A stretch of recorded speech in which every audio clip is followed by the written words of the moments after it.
अस्सलाम वालेकुम। जिस फ्रेंड्स, आज हम पढ़ेंगे अपना फिजिक्स का चैप्टर नंबर 2 का एक सेकंड लेक्चर, जिसका क्वेश्चन है। क्वेश्चन में सबसे पहले यहाँ पे लिखता हूँ, what are rectangular components. Rectangular components, सबसे पहले तो हम इसको देखते हैं कि रेक्टेंगुलर कंपोनेंट्स क्या होते हैं। Rectangular components are those rectangular components are those components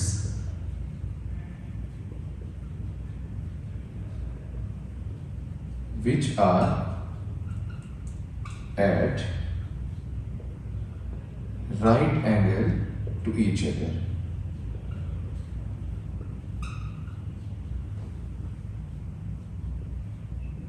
it means कि हमारे पास ये ऐसे वेक्टर्स हैं, जो वेक्टर के जो कंपोनेंट्स हैं, जो एक दूसरे के साथ परपेंडिकुलर होंगे, ये एक दूसरे के साथ 90 एंगल बना रहे होंगे। अभी में देखते हैं कि हम किस तरह से ये रेक्टेंगुलर कंपोनेंट्स को बनाते कैसे हैं, या कैसे हमें पता चलता है। उसके लिए हम कंसीडर करते हैं रेजोल्यूशन ऑफ अ वेक्टर को हम पढ़ते हैं। अभी फर्स्ट करते हैं, मेरे पास ये एक्स एक्सिस है और ये आपके पास वाई एक्सिस है, ये origin. Consider a vector A, मैंने एक वेक्टर को कंसीडर कर लिया in X Y plane, that is making an angle theta with X axis के साथ एक एंगल बना रहा है। Now draw the rectangular components. How to draw the rectangular components?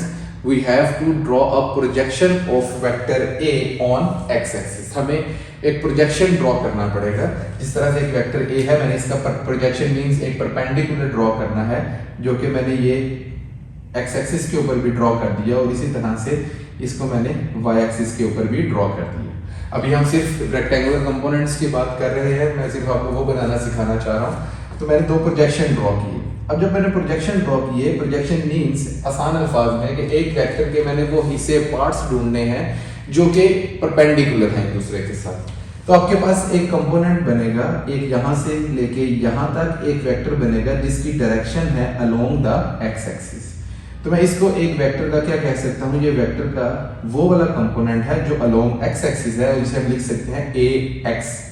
ये एक कंपोनेंट आ गया, और दूसरा एक कंपोनेंट ये बना है जिसकी डायरेक्शन अलोंग वाई एक्सिस है, इसे हम कह सकते हैं ए वाई।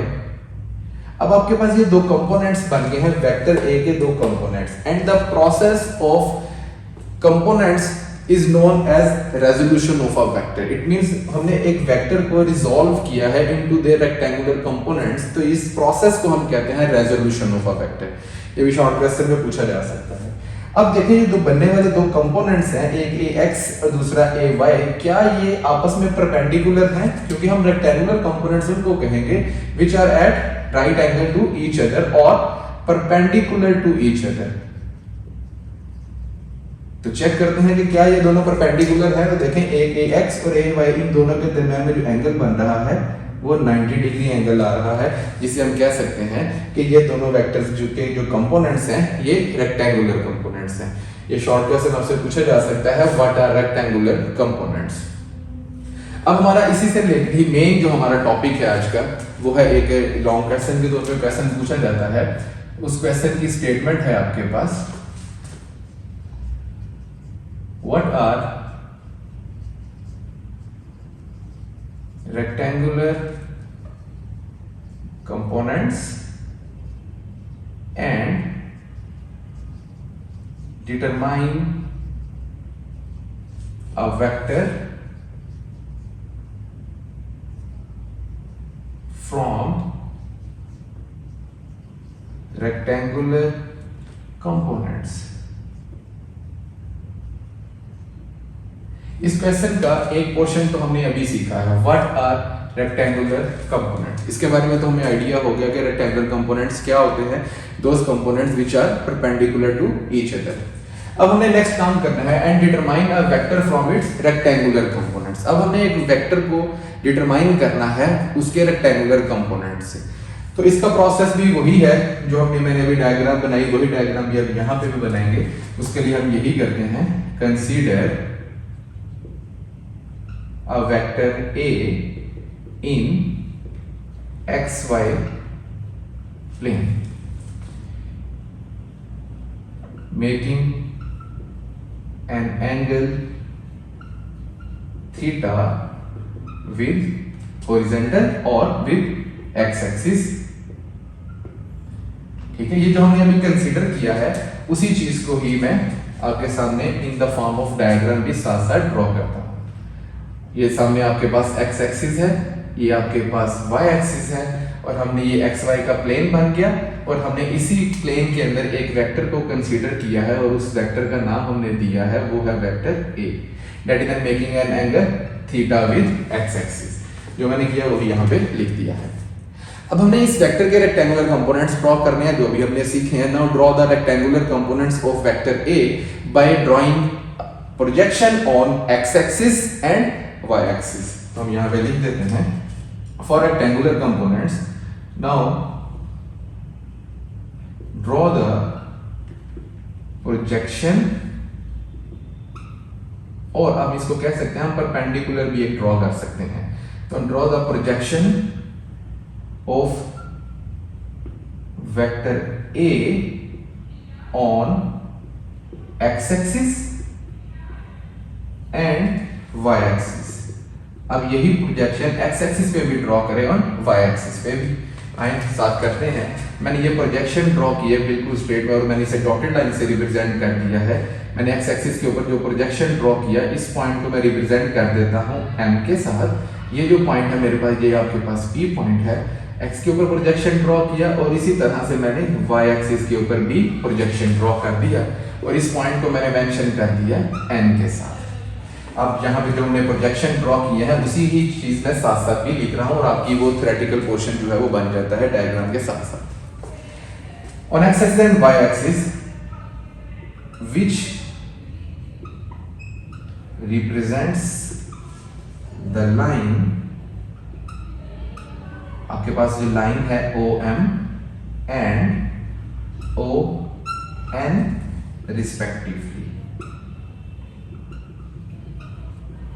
इट मीन्स कि आपने जो लाइंस ड्रॉ की है प्रोजेक्शन OM वाली और ON वाली, OM किसको रिप्रेजेंट कर रहा है, प्रोजेक्शन ऑन x एक्सिस को, और ON किसको रिप्रेजेंट कर रहा है, प्रोजेक्शन ऑन y एक्सिस को।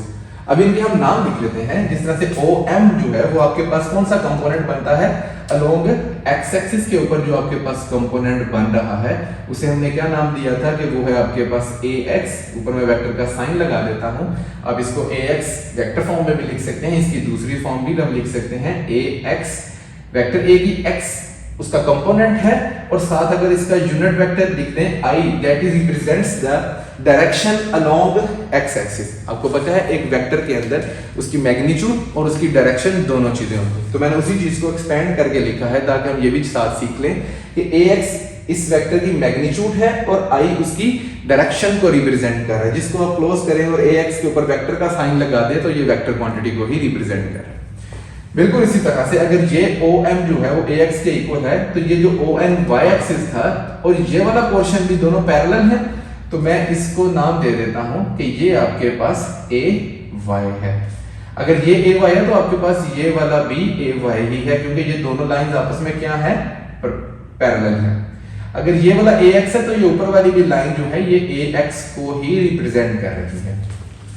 ठीक है, ये वाली लाइन और ये भी लाइन पैरेलल है, ये वाली लाइन के साथ पैरेलल है, मतलब हॉरिजॉन्टल आपके पास अलोंग x एक्सिस को शो कर रहा है और जो वर्टिकल लाइन है वो y एक्सिस को रिप्रेजेंट कर रहा है। तो हम देखेंगे कि यहाँ पे AX और AY जो मेरे पास दो कंपोनेंट्स आए हैं और वो दोनों कंपोनेंट्स फिर से क्या बना रहे हैं, एंगल 90। तो हम ये कह सकते हैं कि ये जो मेरे पास कंपोनेंट्स आए हैं ये कौन से हैं, रेक्टेंगुलर कंपोनेंट्स। वही बात हमने यहाँ पे दोबारा से रिपीट की है। तो अब यहां पे मैं लिख सकता हूं कि मेरे पास जो एक वेक्टर A था, A, इसी के ही मैंने कंपोनेंट्स जो हैं वो रिजॉल्व किए। तो अब एक vector in the form of rectangular components लिखेंगे तो वो कैसे लिखा जा सकता है, वो लिख सकते हैं हम OM के इक्वल है प्लस ON के इक्वल लिखा जा सकता है। अब OM की वैल्यू हमें पता है वो क्या है, AX के इक्वल है और जो ON है वो किसके इक्वल है, AY के इक्वल है। तो हम यहां से कह सकते हैं कि एक वेक्टर को मैंने उसके रेक्टेंगुलर कंपोनेंट्स की फॉर्म के अंदर लिख दिया है, जो बराबर किसके आ रहा है, a is equals to ax plus ay। It mean the rectangular components दोनों प्लस होके वेक्टर a ही बना रहे हैं। तो इस तरह से मैंने एक वेक्टर को उनके रेक्टेंगुलर कंपोनेंट की फॉर्म में लिखा है। अभी अब हमारा नेक्स्ट स्टेप क्या है, वो है अब हम क्या करने वाले हैं, find the magnitude of x component इसका vector a। Find the magnitude of x component of a means ax की वैल्यू आपने फाइंड आउट करनी है। तो उसके लिए हम कंसीडर करते हैं, consider a triangle o m and p।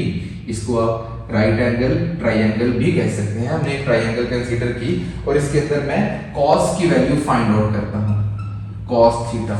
cos theta किसके इक्वल आता है, हमने पढ़ा है cos theta equal to base over hypotenuse. According to the diagram, according to the triangle, आपके पास बेस कौन सी है, OM, और मैं यहां पे क्या लिख रहा हूं, OM डिवाइडेड बाय हाइपोटेन्यूज किसके इक्वल है, OP के इक्वल है। तो इसे फर्दर देखें तो आपके पास cos थीटा किसके इक्वल आ गया, OM की वैल्यू कितनी है, ax। यहां पे मैंने तो क्लियर किया आपको, मुझे हम मैग्नीट्यूड फाइंड आउट कर रहे हैं, ये ध्यान रखना है, आपने मैग्नीट्यूड फाइंड आउट कर रहे हैं तो मैं ax वेक्टर फॉर्म नहीं लिख सकता, ये आपके पास उसकी मैग्नीट्यूड है और ये डायरेक्शन को रिप्रेजेंट कर रहा है। तो OM के ऊपर भी मैंने कोई लाइन नहीं लगाई, कोई वेक्टर का साइन नहीं शो किया। It means OM represents the magnitude of the vector, तो वो है आपके पास ax। तो OM की वैल्यू क्या शो कर रही है, ax लिख दूंगा, और आपके पास OP, ये भी वेक्टर नहीं, इस वेक्टर की मैग्नीट्यूड क्या होगी जिसे हम a से रिप्रेजेंट करते हैं, मैंने वैल्यूज पुट की। और हमें ax चाहिए है तो ax इज इक्वल्स टू, ये a दूसरी तरफ जाकर मल्टीप्लाई हो जाएगा और ये आंसर क्या बन गया, cos theta. ax is equals to a cos theta आपके पास आ गया। It is the magnitude of x component of vector a। अब हमारे पास दूसरा पॉइंट है, वो हम पढ़ते हैं, वो है find the magnitude of y component of vector a।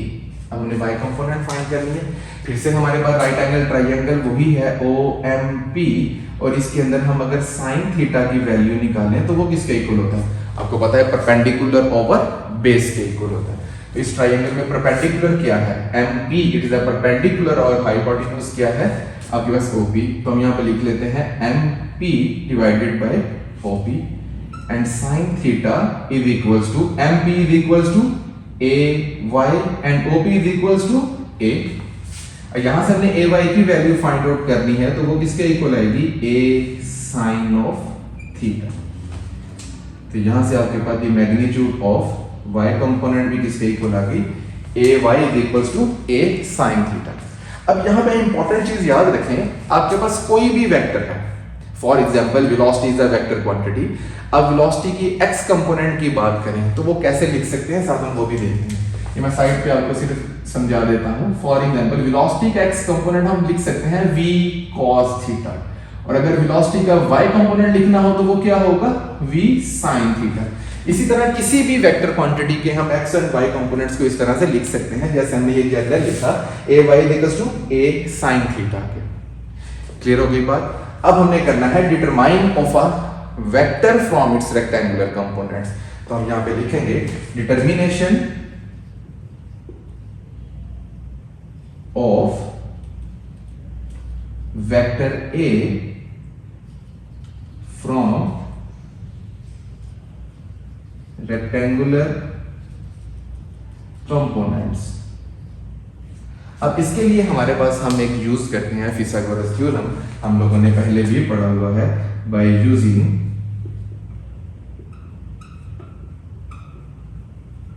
Pythagorean theorem. और हमारे पास जो ट्राइंगल है वो आपके सामने मौजूद है, वो ट्राइंगल कौन सी है, ट्राइंगल OMP। अगर हम इसके ऊपर फिथागोरस थ्योरम लगाएं तो क्या होगा भाई, हाइपोटेन्यूज का स्क्वायर लाइक ओ पी का square is equals to O M square plus O N square, या इसकी जगह पे हम एम पी भी लिख सकते हैं क्योंकि परपेंडिकुलर हम एम पी स्क्वायर लिख सकते हैं।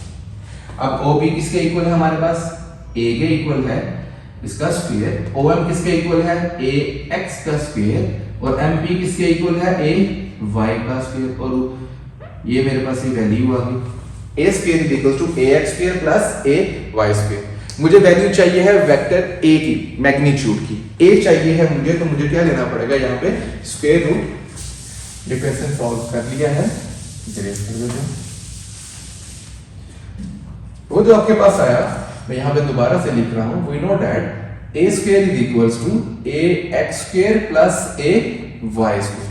मुझे चाहिए है ए, तो मुझे क्या करना पड़ेगा, इसकी दोनों तरफ स्क्वायर रूट लेना पड़ेगा। यहाँ पे मेंशन कर लेते हैं, taking square root on both sides, तो आपके पास a is equals to A X square plus A Y square and square root. ये आपके पास आ गया एक vector in the form of their rectangular components. हमें ये फाइंड करना था। इसके बाद एक लास्ट क्वेश्चन रह गया, वो है आपके पास डायरेक्शन के लिए।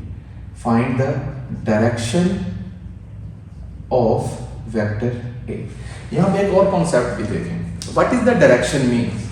डायरेक्शन मीन्स ये जो वेक्टर ए है ये कोई एंगल थीटा बना रहा है एक्स एक्सिस के साथ। अगर हम ये एंगल को चेंज करें, फॉर एग्जांपल ये आपके पास हॉरिजॉन्टल एक्सिस है, अगर वेक्टर ए एक्स एक्सिस के अलोंग ही पड़ा हुआ तो ये एक्स एक्सिस के साथ जीरो एंगल बना रहा है। अगर हम बताएं जीरो एंगल बना रहा है तो हमें बिल्कुल कंफर्म हो जाएगा कि वेक्टर जो है वो एक्स एक्सिस के ऊपर पड़ा हुआ है।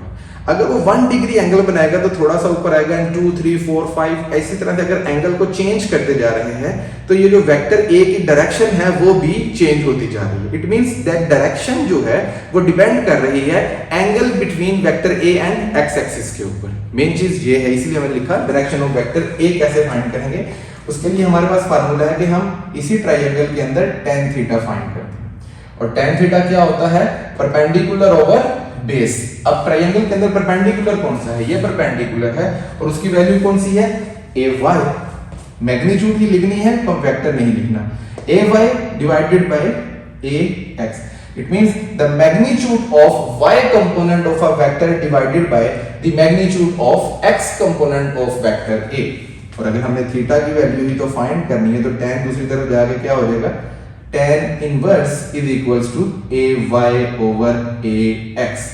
तो ये आपके पास tan थीटा का आंसर भी आ गया, जो कि theta is equals to tan inverse A Y over A X है। क्लियर होगी बात। अब छोटी सी एक एग्जांपल देख लेते हैं ताकि आपको थोड़ा सा इस बारे में क्लियर हो जाए कि फर्ज करता हूं मेरे पास एक वेक्टर a है और इसकी वैल्यू है 2i + 3j। इसका मतलब ये है कि ये आपके पास x की वैल्यू है और ये वाली y की वैल्यू है। अगर यहां पे मैंने फाइंड करना हो थीटा का आंसर तो वो क्या करेंगे, tan इनवर्स ऊपर क्या लिखनी है, y वाली वैल्यू। देखें y की मैग्नीट्यूड है, ये y है, j उसकी j y की डायरेक्शन को रिप्रेजेंट कर रहा है, और 3 the magnitude of y component को, तो हम 3 ऊपर लिखते हैं और नीचे क्या लिखेंगे 2, क्योंकि ये मैग्नीट्यूड ऑफ x कंपोनेंट है। तो आप इसे कैलकुलेटर के साथ सॉल्व करेंगे, 3/2 का आंसर निकालेंगे, देन tan इनवर्स ले लेंगे तो आपके पास डायरेक्शन आ जाएगी। इस तरह से ये छोटी सी एग्जांपल मैंने कहा बता दूं आपको साथ, ताकि आप इसको अच्छे तरीके से चेक करेंगे किस तरह से हम मैग्नीट्यूड को फाइंड आउट करेंगे, मैग्नीट्यूड एंड डायरेक्शन। क्लियर हो गया। अगर कोई भी क्वेश्चन है तो आप कमेंट के अंदर पूछ सकते हैं, मैं इंशाल्लाह ताला जरूर आपको आंसर करूंगा। इसके अलावा अगर आपको कोई भी बात समझ नहीं आई तो जरूर पूछें, इंशाल्लाह मैं जरूर आपको जो है वो इन्फॉर्म कर दूंगा। Thank you very much.